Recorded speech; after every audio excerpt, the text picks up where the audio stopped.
やっほやっほ、イヤホン買ってるかい？ふぐみかんのイヤホンレビューの時間だよ。今回紹介するのは、名作 S12 の限定バージョン、レトシャオワー Z12 だ。S12 は言わずもがな、今年は、平面駆動1ドライバモデルが数多く発売されたんだけど、その中でも特に評価の高い、今年ベストクラスの平面駆動モデル、その限定版である Z12 の違いは大きく3点、低音、ケーブル端子、そして色だ。まず、実は Z12 は一度完売している、赤と青の外装を持つ、シャオワー Z12 は、すでに2ヶ月ほど前に販売されていて、実は手元にサンプルも届いたんだけど、なんと、サンプル届いた時点でほぼ完売とかいうとんでも記録を打ち立て、シュリンクを剥がしたところでレビュー予定が消滅してしまった。今回紹介する Z12 は、金と黒版、とでも言えばいいだろうか。前回のバージョンの好評に応え、オレンジゴールドとブラックの左右非対称カラーで再度登場したバージョンだ。前回のバージョンと比較して、色しか変わっていないので、前回のバージョンを検討していた人は、こちらのバージョンを検討するといいだろう。個人的に、これからの時期に多いダークな色合いの服装に合わせやすいので、何かとはかどる仕様になっている。ベースになっている S12 の良さを話しつつ、そこに Z12 の違いを補完する、という形でレビューしていこう。まず、この Z12 のベースになった S12、今年のベストイヤホン、という動画をすでに作ったんだけど、その中の平面駆動イヤホン枠として取り上げ済みだ。S12 は、全アルミ製の外装を持っていて、これが、S12 と Z12 の音色、特に高音域の歯切れの良さを生む理由になっている。軽量、かつ高質なアルミの外装は、取り回しなどにももちろん優れ、音色としても、軽快、高質な印象をもたらす。残響は少なめなんだけど、平面駆動イヤホンのくっきりと歪みや滲みのない音色を、ロスすることなく綺麗に伝えられるのが、このアルミ製の外装、というわけだ。S12 を含む、今年発売された大型の平面駆動ドライバは、単純なデカさゆえ、装着感に制約をもたらすものも多いんだけど、その中でも S12、Z12 は特に形状が良好で、多くの人に装着しやすく、長時間装着を保てる、という評価を抱かせた。S12 と Z12 は、外装部分の寸法に関しては全く変更されていないので、S12 の外装に関して不満のない人は、Z12 でも不満がない。そして、S12 の装着感は良好。つまり、Z12 の装着感は良好だ。唯一違うのは色、仕上げ。S12 のカラーバリエーションは、ガンメタルとシルバーだったけど、Z12 は見ての通り、ゴールドとブラックの2色の組み合わせだ。メタリックオレンジと言ってもいい、濃くて鮮やかな金色は、個人的にはかなり好印象。両方金色にするのではなく、右側を黒にして、ただ元気なカラーリングになってないのも好きだ。表面の仕上げはもちろん良好で、手触りのいいなし地仕上げの金属シェルは、質感でも満足度が高いぞ。S12 と Z12 がもう一つ異なるのが、ケーブルだ。とはいえ、S12 の時点で、ケーブルは交換の必要がないほど良質なものだった。Z12 も、好評だった洗剤は相変わらず引き継いでいる。じゃあ、何が違うのかというと、プラグが交換可能になったこと。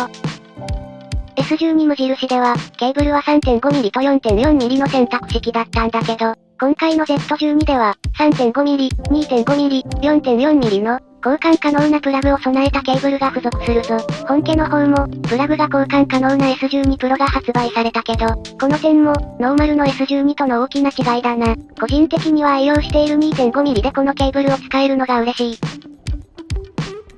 そして、S12 と Z12、最後の違いが、ズレビューズによるチューニング変更、といっても、レビュアー色に合わせて全般的に仕様を変えてしまったのではなく、君らここが欲しいんだろと言わんばかりに低音域だけをグイーンと持ち上げたチューニング変更だ。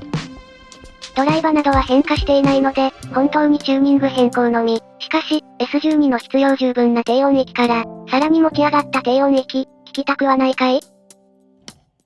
そんなわけで、Z12 は出来上がった。早速、その音色についてテストしてみよう。音色は、低音を持ち上げた S12。それはわかる。ただ、低音を持ち上げることによって、ある問題が発生するんじゃないか、と聞く前は不安だった。それは、低音を単純に持ち上げられたイヤホンでは、高音域がそちらに引きずられて不明瞭になるんじゃないか、ということ。S12 の魅力は、透き通った高音域、ボーカルに、引き締まりつつもしっかり量感のある低音域が良好なバランスを形成していたこと。逆にこれ、崩しちゃうと大変なことになるんじゃない？という仕上がりだった。Z12 に関しては、ここの低音域だけをぐいっと持ち上げたグラフをしていて、Z12 らしからぬ、普通のダイナミックドライバ機みたいになっちゃうんじゃないかという不安が、聞く前からずっと先行してたんだよな。で、実際に聞いてみたところ、これはちゃんと低音を増強した S12 だった。高音域に関しても、しっかりと明瞭さは保っているけど、低音域のブーストの結果、中音域は S12 ほど音色はカリカリに感じない。つまり、高音は明瞭で低音域はドッカンドッカンよ。高音域を眠たくしなかったのは、S12 から共通して採用している、金属シェルのおかげだと思う。このおかげで高音域が強調されていて、低音域に巻き込まれてスローな印象になってないみたい。ただ、全体のバランスを見ると、強烈になった低音域のおかげで、全体の印象は結構変わってる。Z12 を一口で言ってしまうと、クリアな高音域と低音域でぶん殴る系のイヤホンだ。S12 をあえてさらにパワフルにしたもので、力強い大型振動板により、無理していない感じの低音域が出る。バランスは無茶してるけどな。また、平面駆動モデルゆえか、最近の20軸駆動ドライバを持つダイナミックドライバモデルに比べ、中低音に関しては強烈になりすぎていないので、このクラスの平面駆動ドライバでゴリゴリに低音を持ったら、しっかりと圧はあるけど、振動感のような低音に関してはダイナミックドライバほどにならない、というバランスのおかげか、意外にも、他音域を阻害するほどになってないのも印象的だ。一方で、やはり低音域の主張が強くなっているので、中音域あたりの明瞭さは若干、S12 に比べると飲み込まれている。ただ、Z12 の高音域、高中音域には、しっかりと金属シェルの平面駆動モデルとしての魅力はある。全体に見ると、S12 の空間表現と、中音域の目の覚めるような明瞭感とトレードに、より自然で分厚い低音域を手に入れたのが、Z12 という感じ。ちょうど同時期に発売された、低音域ブースト平面駆動機、KZK、CCA の PLA13 を近い日付で聞いたんだけど、あちらは高音域がもうちょっと柔らかくなっていて、もうこれダイナミックドライバではと思うような仕上がりになっていた。Z12 はその最後の一線を譲っていない。そこが選択の重要なポイントになるんじゃないかな。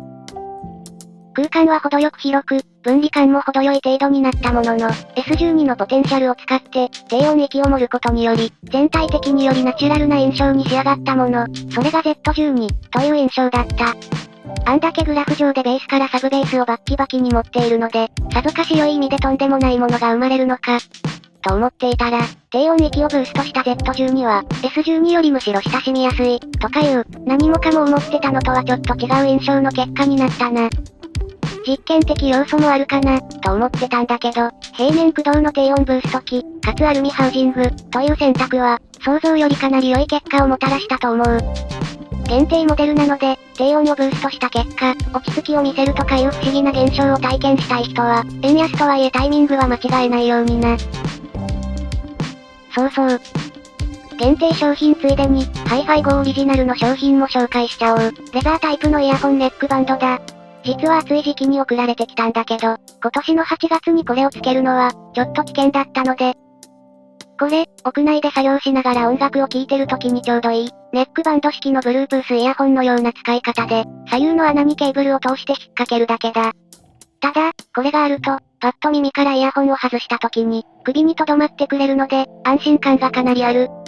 汗をかくほどではないけど、多少動きながらイヤホンを使う。そういう時に便利な人もいるんじゃないかな。個人的には、襟付きの服と合わせて使いたいアイテムだ。ハイファイ号で、イヤホンを検討してる時には、思い出してくれると嬉しいぞ。というわけで、Z12、予想を裏切った、面白いイヤホンだった。S12 とはかなり最終的な使用感は異なるので、その感想は人それぞれになりそうだな。さて、普段だったらそんなところで今回はここまで、するところなんだけど、今回はプレゼントキャンペーンがある。今回紹介した Z12 を1名様にプレゼントだ。僕とハイファイ号の Twitter アカウントを使って応募者を確認するので、詳細欄の方から Twitter に飛んで RT してくれ。抽選で、もう購入できない、赤青カラーの Z12 か、今回紹介した黒金カラーの Z12 を1名様にプレゼントするぞ。画像の通り、締め切り日は、1週間後の2022年9月28日。多分競争率は高くなっちゃうけど、特に赤青の Z12 はこの機会じゃないと手に入らないと思うので、この機会にぜひチャレンジしてみてくれ。僕とハイファイ号のアカウントをフォローして、リンク先のツイートをリツイートするだけだ。というわけで、こんなところだな。平面駆動機も色々面白い実験機が出てきたので、今後の動きにも引き続き注目していきたいところだ。といったところで今回はここまで。